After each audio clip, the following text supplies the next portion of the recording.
Tapi Bu, betul sekali Bu, karena Muratara itu menurut Dekacara sana yang berpetualang Bu Yo, Ya.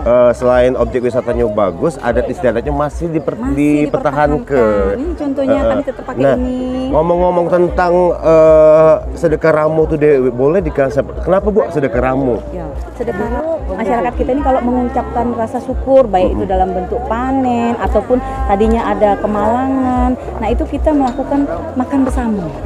Makanannya dibawa oleh masyarakat, sama-sama kita makan bersama. Itu filosofinya. Jadi kita memang menggali kebersamaan. Nah, terus ditambah lagi ini konsep dari Bapak Bupati, kan kami memang biasa nasi punjung itu ayamnya utuh. Nah, cuma di branding sama Pak Bupati namanya ayam terjun karena dia seolah-olah terjun kan. Nah, itu melambangkan kebersamaan karena ayamnya utuh. Nah, kebersamaan untuk kita bersama-sama mendayungi tujuan dari Kabupaten Musirawas Utara itu Dewe. Betul. Ibu, katanya Bu 1000 punjung. Iya. 1000 punjung pengen memecahkan museum rekor. Iya. Jadi kebetulan ide ini adalah memang dari adat istiadat kami yang memang ada sedekah ramo. Terus punjung itu memang makanan khas kami dan setelah kami berkoordinasi dengan Muri ini memang belum ada yang melakukannya. Makanya kami bertekad kami melakukan koordinasi dengan Kades, dengan camat, dengan seluruh masyarakat yang ada nih. Kita sepakat untuk mengadakan punjung dengan punjung yang dibawa masing-masing oleh masyarakat dan dimakan oleh masyarakat. Tapi karena kami kebetulan hari ini kami juga mengundang BPCB, Balai Pelestarian Cagar Budaya, untuk mengetahui bahwa kita punya potensi, selain kita potensinya danau, tapi kita juga punya potensi kemungkinan, karena saya bukan arkeolog, tapi kemungkinan ini punya sejarah. Nah, ini dari cerita rakyat. Ini apa namanya meja batu. Ini kemungkinan saya nggak bisa bilang positif karena saya bukan arkeolog ya. Boleh sih. Ya. Bu ya. Nah, ini dia pemirsa yang kemarin kebetulan waktu itu Bu saya pernah review sendiri dan saya menyatakan ini adalah semacam situs peninggalan prasejarah, kita nggak tahu kapan Bu ya. Nah, kemudian kalau kita lihat struktur ini kan ada lapis-lapisan, kemudian di situ ada gua, seperti gua, mungkin itu lepas apa ya, pecahan-pecahan itu boleh dilihat itu guanya. Kalau lihat dari dalam itu lebih jelas lagi struktur bangunan di dalamnya. Oke, ini pemirsa seperti bekas pondasi bangunan purba. Nah, kalau kemarin menerka-nerka juga Bu ya. Nah, menerka-nerka pemirsa, sini ada temuan seperti situs bekas bangunan purba, soalnya dengan pola bertapis yang simetris presisi kayak gitu loh Bu. Kemudian itu sampai ujung sana. Nah, boleh kamera. Boleh mendekat kamera nih. Nah. Nih, boleh didekatin. Itu di dalam ada. Kita juga Nih. Kemudian kita perhatikan pada bentukan ininya, bentukan seperti lapisan-lapisan ini. Undangan. Nah, jadi Bu kalau kita berasumsi ini kayak candi kayak gitu, kayak bekas bangunan. Nah, ini nih. Pemirsa, ini yang sudah rontok, jadi dilarang untuk merusak ini. Ini Bu seperti bangunan baru ya Bu ya. Kalau kita lihat kan? Iya. Nah, padahal ini seperti semen pemirsa. Nah, iya. Begitu loh. Nah, ini yang menjadi teka-teki. Tadi Ibu tadi bilang lagi akan diadakan penelitian. Tuh boleh turun lagi Dek, biar nyaman juga ngobrolnya. Kalau tadi BPCB itu apa Bu? Balai Pelestarian Cagar Budaya. Nah, itu kita mengundang sengaja untuk acara hari ini biar mereka tahu bahwa kita punya potensi yang patut untuk diteliti. Karena ada tupoksi masing-masing kan. Kalau arkeolog mereka punya kewenangan untuk itu. Nah, itu susunan-susunan batu yang kalau secara alami mungkin gimana ya kita membentuknya ya. Agak nonsen kayak gitu. Artinya ini dulu pernah dia tapi pernah ada semacam kehidupan di sini dulu. Itu sampai ujung itu ada struktur seperti ini sampai ujung. Nah Ibu, tadi ini disebutkan, ini pemirsa yang kami jelaskan, ini berbeda dengan struktur bebatuan yang ada di sana. Ini sebagai apa itu namanya? Semacam tempat tangga turun untuk putri mandi atau semacam tempat persembahan atau apa kayak gitu, kita tidak tahu. Belum ini baru dalam proses pengajian. Iya. Baru kita undang tim arkeolognya dari BPCB. Dengan Bapak siapa? Bapak Agus. Ya. Di mana Pak kalau kantornya Pak? Kami adalah unit pelaksana teknis dari Kementerian Pendidikan, Kebudayaan, Riset dan Teknologi yang berkantor di Jambi, tapi wilayah kerjanya Jambi, Sumatera Selatan, Bengkulu, Bangka Belitung. Baik. Nah, nanti per September ini akan berubah lagi menjadi Balai Pelestarian Kebudayaan Wilayah untuk Sumsel ini wilayah 6. Nanti berkantor di LPMP yang di Indralaya. Baik. Bapak, kita coba langsung ke to the point aja Pak ya. Ya. Karena kami tadi bersama Ibu melihat beberapa bendungan situs tadi Pak. Menurut apakah sudah ke sana Pak? Kebetulan BPICB Jambi belum melakukan kunjungan ke sana, tapi kemarin kami sudah menerima surat permohonan peninjauan. Yang jelas Kabupaten Musirawas Utara ini sebagai daerah pemekaran memang sudah ada beberapa sudah dinyatakan sebagai objek diduga cagar budaya seperti situs Candi Tingkip, kemudian Lesung Batu. Nah, tapi kemudian memang memerlukan penetapannya sesuai dengan Undang-Undang Nomor 11 Tahun 2010. Kebetulan di sini belum ada tim ahli cagar budayanya. Nanti mungkin diharapkan setelah terbentuk tim ahli cagar budaya, beberapa situs atau cagar budaya tersebut kemudian menjadi cagar budaya ditetapkan. Kalau sekarang status masih objek diduga cagar budaya. Baik. Ya. Tapi Bapak, kalau misalkan ini bukan berdasarkan penelitian terlebih dulu Pak ya, berdasarkan kasat mata ya Pak. Kalau saya tadi melihat kenapa itu berlapis-lapis? Mungkinkah Pak itu kalau dari kasat mata dulu? Mungkinkah itu adalah situs atau seperti apa? Ya, kebetulan kami ini baru melihat melalui foto nih. Oh iya ya, belum langsung dapat peninjauan langsung. Oh langsung nanti Pak? Iya. Makanya saya tadi nyusul Pak Agus, karena saya mau nunjukin itu. Ya, dekat di sini pasti. Dekat ya. Makanya sayang kalau tidak atau kita ke sana lagi Pak? Dulu, Pak ya. Ya Pak ya. Boleh. Sebentar Pak ya.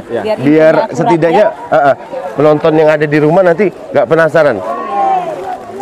Yuk. Jadi dulu Pak, kalau saya kan berasumsi, beranggapan bisa Pak? Nah, tuh. Sampai ujung Pak. Ada berlapis-lapis dan kayak unda-undaan gitu loh Pak. Ya. Jadi kalau secara geologis, jadi ini ada perlapisan batuan Pak. Oh iya. Satu bagian dari jenis batuan sedimen. Nah itu terbentuk secara alami. Nah, kadang ada beberapa di beberapa tempat kondisi-kondisi alam, bentukan-bentukan alam seperti ini dimanfaatkan oleh masyarakat di zaman itu sebagai salah satu tempat untuk bisa ritual, bisa pemujaan dan lain sebagainya. Nah mungkin dibutuhkan data-data lain sehingga menguatkan bahwa kondisi seperti ini memang dimanfaatkan sebagai salah satu budaya di masa lampau. Nah itu bisa dikatakan sebagai tinggalan cagar budaya. Tapi memang ada ya jenis bebatuan yang terbentuk alami dan dia tersusun begitu rapi, simetris, presisi seperti ini, Pak. Betul. Jadi di satu sisi ada perlapisan, ada yang namanya juga kekar membentuk tiang-tiang sebenarnya tersusun rapi sempurna. Seolah membentuk tiang gitu kan? Iya. Nah kalau kita pernah di daerah Pagar Alam Bu, jadi di satu pinggir sungai.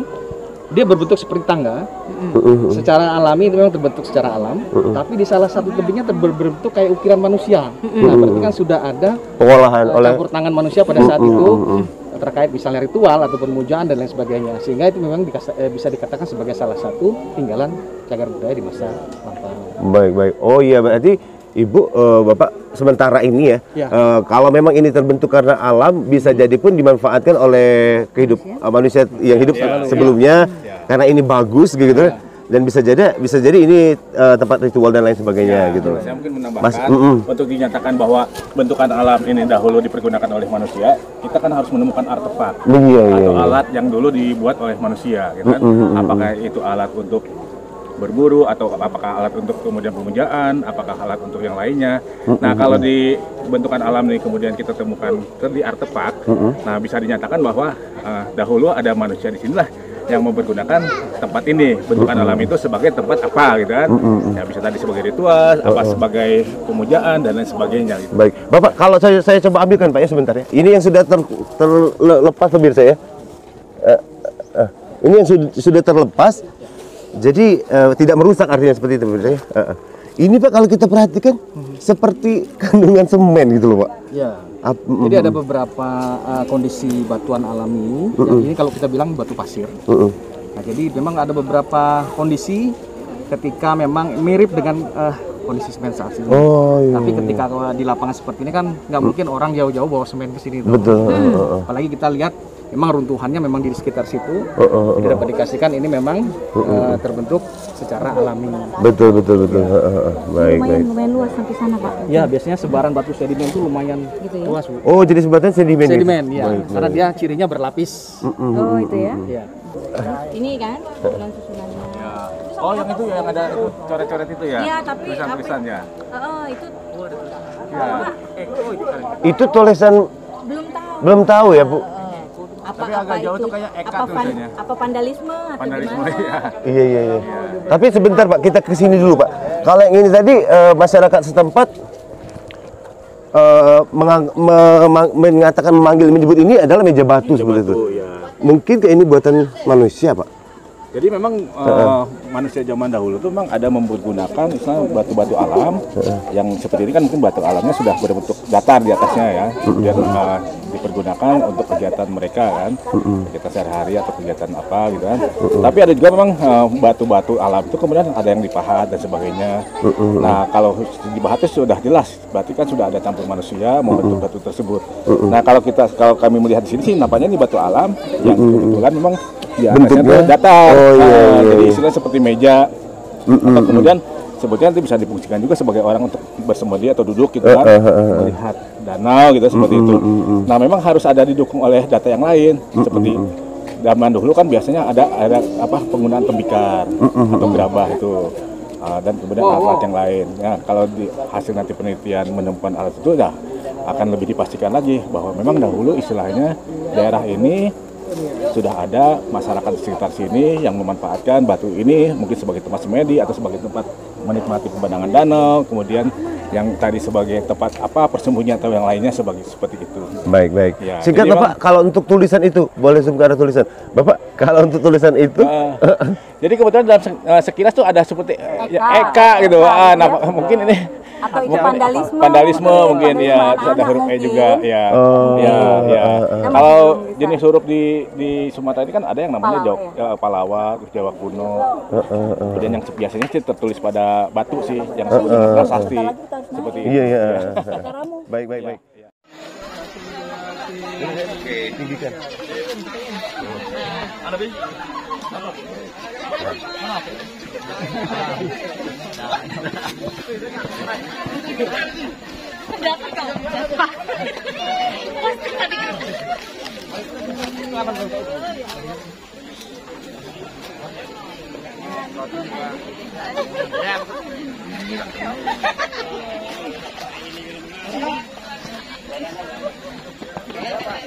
Terima kasih kalau ya. Mulai datang larang ini.